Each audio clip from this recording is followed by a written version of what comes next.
हाय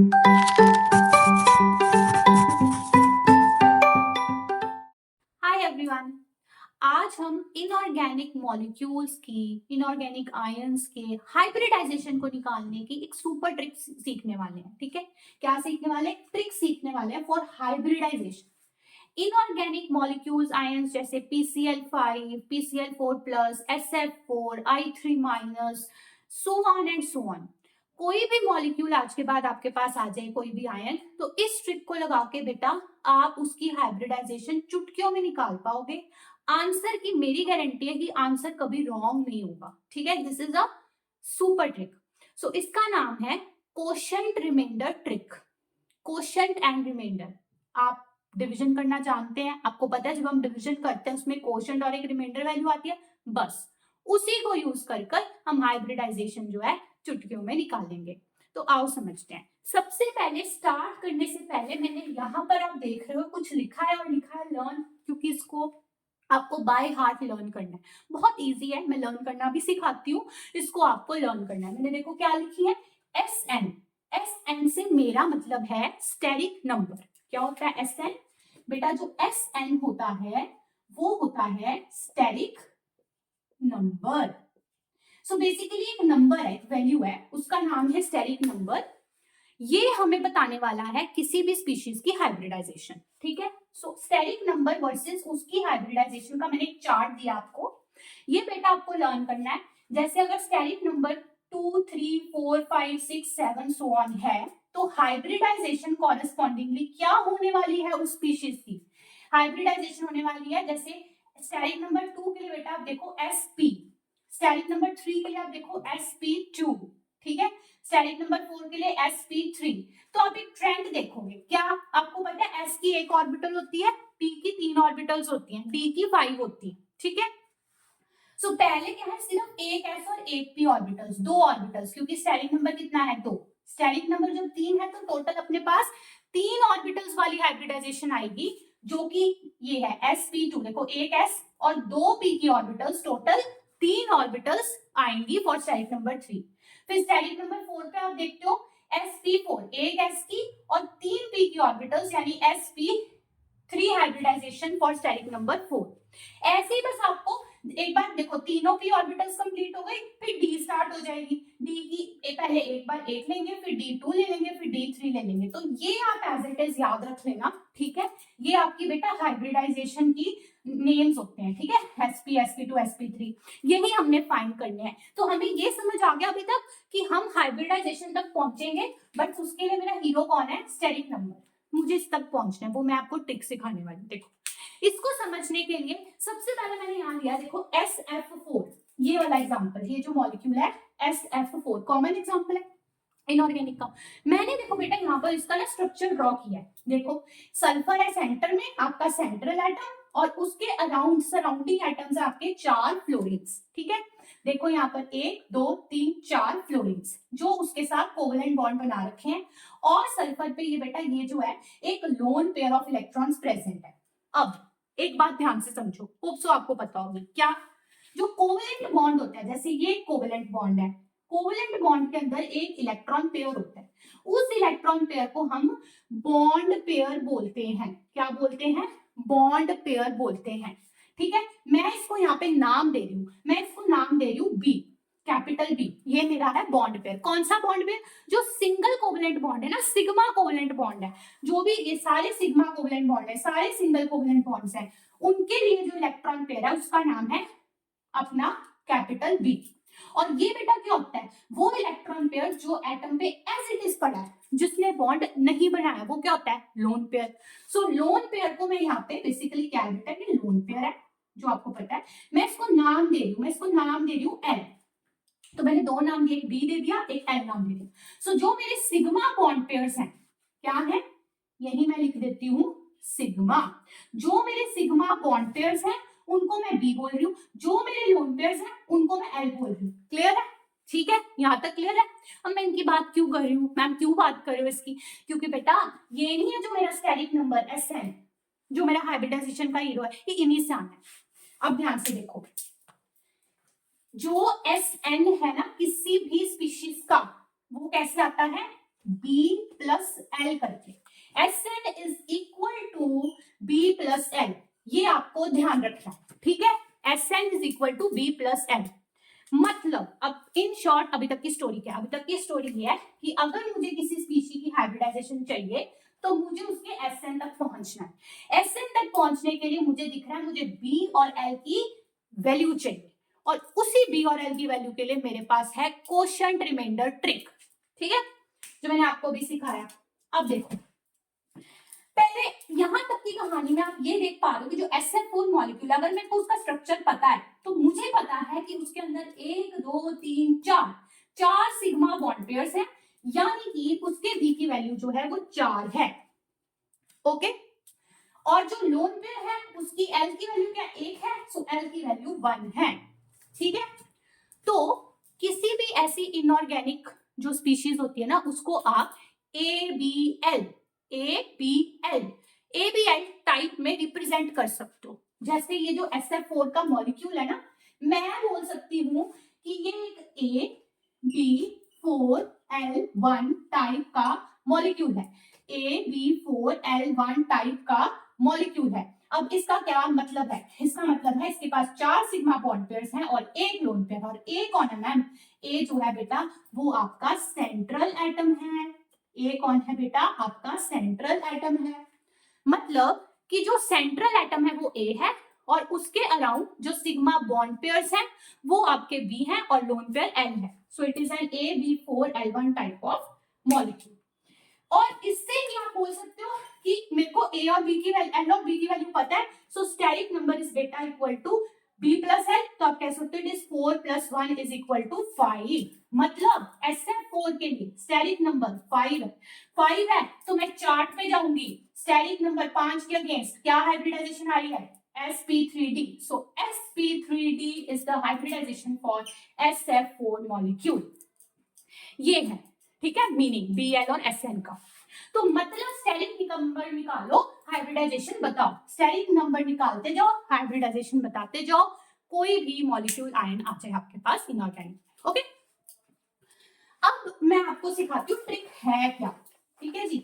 quotient और reminder वाला जो ट्रिक है वो क्या है, इसी पे लगाते हैं बेटा, पहले SF4 के ऊपर ही लगाते हैं, ठीक है।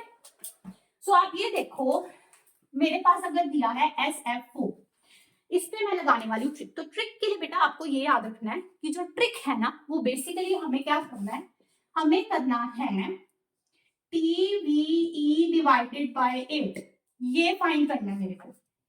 TVE का मतलब total valence electrons, total valence electrons जो भी है उस मॉलिक्यूलर आयन में divided by 8, this is what I have to find, ठीक है। सो मैं इसको साइड पे यहां लिख देती हूँ कि हमें ना ये फाइंड करना है TVE बाय 8, यही करना है इस ट्रिक में एक्चुअली, ठीक है।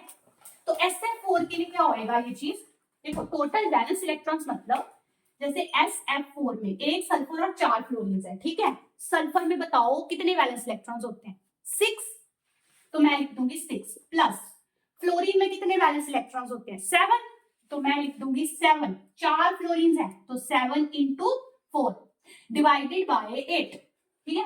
सो ये मेरे पास आ गया 28 और 28 + 6 34, सो ये आ गया 34 डिवाइडेड बाय 8, ठीक है।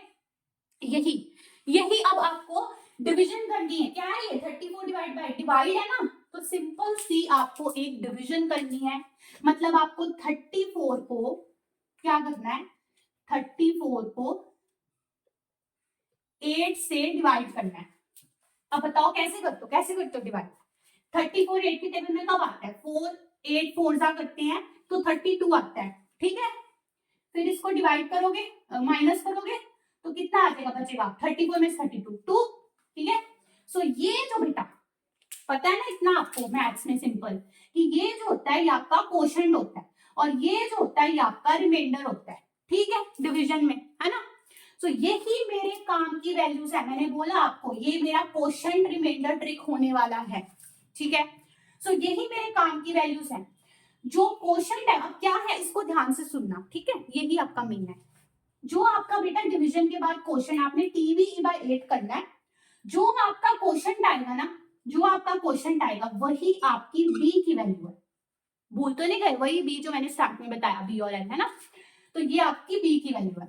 और जो आपका रिमाइंडर आएगा ना, रिमाइंडर डिवाइडेड बाय 2 आपकी एल की वैल्यू होती है। अगेन रिपीटिंग, डिवीजन ऑफ टीवीई बाय 8 आपको करनी है कोई भी गिवन स्पीशीज के लिए।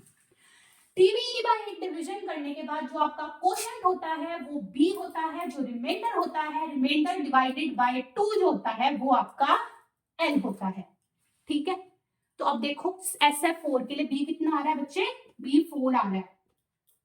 और एल कितना आ रहा है, एल बेटा आपका 2/2 1 1 आ रहा है।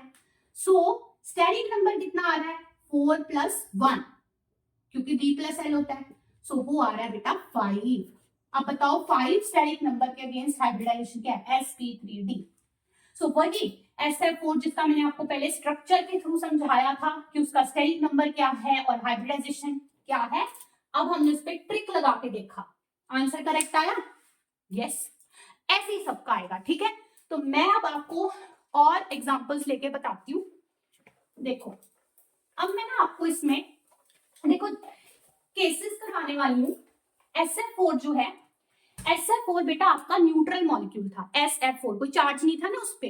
अब हम लेते हैं आयंस का एग्जांपल। इनऑर्गेनिक में आयंस भी आ सकते हैं, कैसे, देखो आपके पास जैसे आ सकता है ऐसा I3- यहाँ आ सकता है PCl4+, तो I3- PCl4+, ऐसे इनऑर्गेनिक जो आयंस हाइब्रिडाइजेशन के लिए आपके पास आ जाए अगर, तो कैसे निकालोगे। देखो इनके ऊपर बेटा चार्जेस है, I3- के ऊपर -1 का चार्ज है, PCl4+ के ऊपर +1 का चार्ज है।